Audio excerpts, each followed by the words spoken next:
سلام، بسیار زیاد خوش آمدین به چهارمین نمایشگاه امام ابوحنیفه رحمت الله علیه. قربان شما، یک سلام خاص به شما، یک سلام خاص که برنامه شما رو بیننده هستن.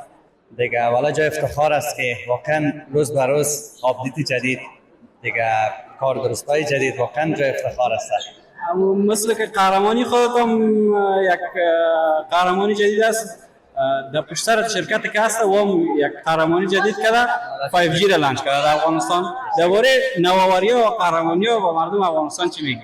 قربانتون بخیر باشین. در آخرا کلگی همه یک جای شدیم، همه اقوام یک جای شدیم دیگه، همه تو پیروز شدیم، هم در فوتبال، هم در رشته MMA، هم در رشته باکس. دیگه افتخارای زیاد آمده.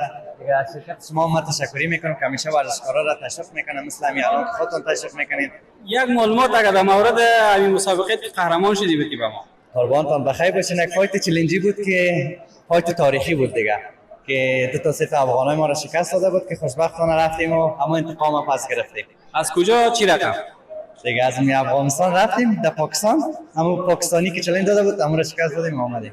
پاکستانی را شکست دادیم تا اول گفت پاکستانی ها بعد در هزار طریق میشه ما را میفهمن ضربه بزنن. قربانتون دیگه ضربه میزنن دیگه، ولی ما از طریق ورزش انتقام میگیریم. گفتم از فایدهش کرده ضرر زیاد نشه. نه دیگه انشالله که ایت کار کردیم که در تاریخ پاکستان هم ثبت شده بودیم. فایت ما قهرمانی را به هر قیمت قبول داریم، همتون نیست؟ بله سر، بله سر دیگه. قربانتون رجبی صاحب محترم، در مورد نمایشگاه بین‌المللی افغانستان فعلا که حضور داری برام بگو.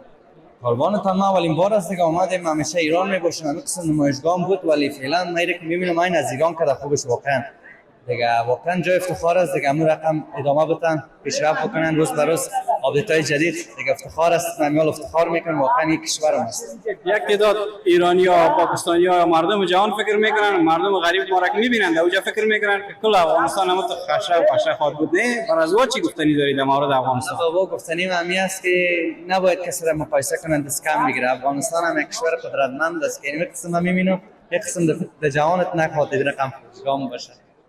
بسیار تشکر رجبی صاحب بزرگوار.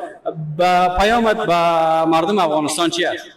پیام همی است که همین قسم به این کنار هم دیگه باشیم، قوم پرستی نکنن. خیلی کسا در صفحات تیک تاک زیاد قوم پرستی میکنن. به این کنار هم دیگه باشیم، پیشرفت بکنیم، نگیم پشتون، نگیم هزاره، نگیم ترکمن، نگیم تاجیک، هممون کنار هم دیگه باشیم. حالا من جزایر هم دیدم، موفقیت تاجیک، پشتون همه را ببینیم، دست شویم و همین قسم کشور خدا بسازیم. مثل که در این نمایشگاه تمام اقوام، تمام اقشار جامعه جمع شدن، بسیار با برادری اشتراک کردن. همین رقم در کل عرصه‌ها شود چطور میشه؟ اگر شود دیگه کشور ما بهترین کشور خواهیم بود ان شاء الله.